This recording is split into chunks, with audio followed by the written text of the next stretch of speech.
ఒక నగరం, ఒక విమానాశ్రయం, లక్షలాది మంది ప్రయాణాలు, వేలాది జ్ఞాపకాలు.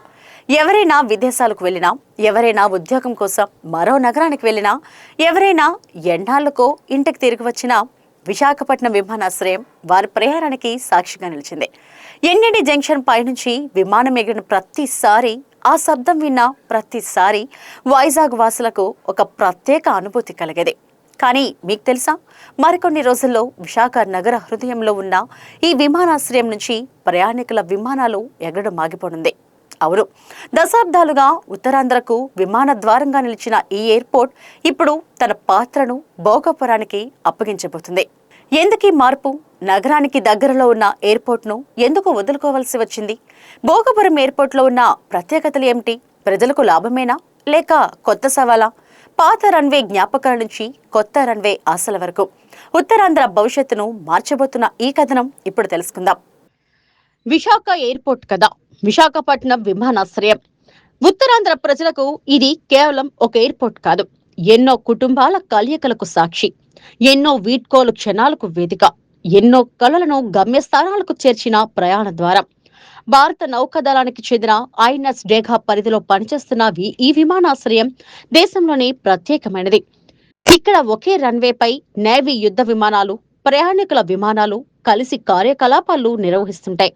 నగర నడిబొడ్డున ఉండటంతో ప్రయాణికులకు ఇది ఎంతో సౌకర్యకరంగా ఉంది. కానీ కాలం మారింది, నగరం పెరిగింది, ప్రయాణికుల సంఖ్య పెరిగింది, అవసరాలు పెరిగాయి. కానీ ఎయిర్పోర్ట్ విస్తరించేందుకు అవసరమైన స్థలం మాత్రం అందుబాటులో లేదు. అక్కడి నుంచే కొత్త విమానాశ్రయం ఆలోచన ప్రారంభమైంది. ఎందుకు భోగాపురం? విశాఖ నగరానికి ఉత్తర దిశలో ఉన్న భోగాపురం ఒకప్పుడు సాధారణ గ్రామీణ ప్రాంతం. కానీ ఇప్పుడు ఉత్తరాంధ్ర భవిష్యత్తును మార్చబోతున్న కేంద్రంగా మారుతుంది. కొత్త విమానాశ్రయం కోసం విశాలమైన భూమి అవసరమైంది. భవిష్యత్తులో విస్తరణకు అవకాశం అవసరమైంది. కార్గో కార్యకలాపాలకు స్థలం అవసరమైంది. అందుకే భోగాపురాన్ని ఎంపిక చేశారు. జాతీయ రహదారి సమీపంలో ఉండటం కూడా మరో ప్రధాన కారణం. భవిష్యత్తులో విమానాశ్రయం చుట్టూ కొత్త అభివృద్ధి కారిడార్ ఏర్పడే అవకాశాలు కనిపిస్తున్నాయి. భోగాపురం ప్రత్యేకత ఏమిటి? ఇప్పుడు నిర్మితమవుతున్న భోగాపురం అంతర్జాతీయ విమానాశ్రయం సాధారణ విమానాశ్రయం కాదు. ఇది భవిష్యత్ అవసరాలను దృష్టిలో పెట్టుకుని రూపొందించిన ప్రాజెక్ట్. విశాలమైన టెర్మినల్, ఆధునిక చెక్ ఇన్ వ్యవస్థలు, విస్తృత పార్కింగ్, అత్యాధునిక భద్రతా సదుపాయాలు ప్రపంచ స్థాయి ప్రయాణ అనుభవాన్ని అందించేందుకు సిద్ధమవుతున్నాయి. ప్రస్తుతం ఉన్న ఎయిర్పోర్ట్ తో పోలిస్తే ఇది మరింత పెద్దది, మరింత ఆధునికం, మరింత విస్తరణకు అనువైనది. ప్రస్తుత నగరంలోని అనేక ప్రాంతాల నుంచి విశాఖ ఎయిర్పోర్ట్ చేరుకోవడానికి ఎక్కువ సమయం పట్టదు. కానీ భోగాపురం ఎయిర్పోర్ట్ అందుబాటులోకి వచ్చిన తర్వాత పరిస్థితి మారిపోతుంది.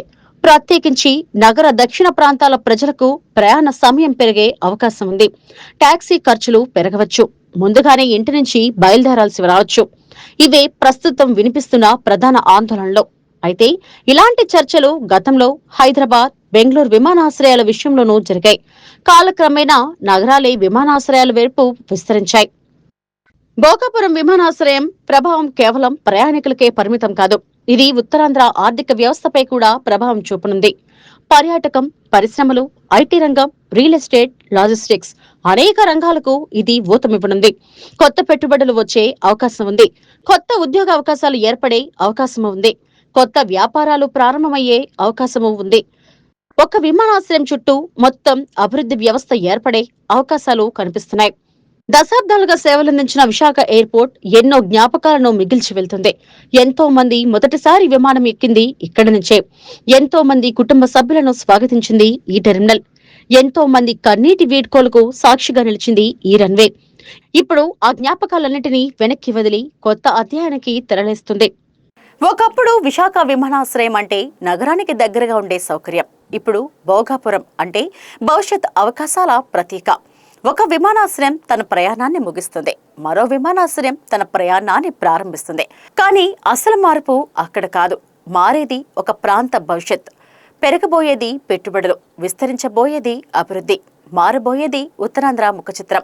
పాత రన్వేపై ఎన్నో జ్ఞాపకాలను మిగిల్చి వెళ్తుంటే కొత్త రన్వే కొత్త కళలకు దారి చూపబోతుంది. అందుకే ఇది కేవలం ఒక ఎయిర్పోర్ట్ కథ కాదు, ఉత్తరాంధ్ర భవిష్యత్ కథ. State Yoon to కంచాల TV. నమస్తే.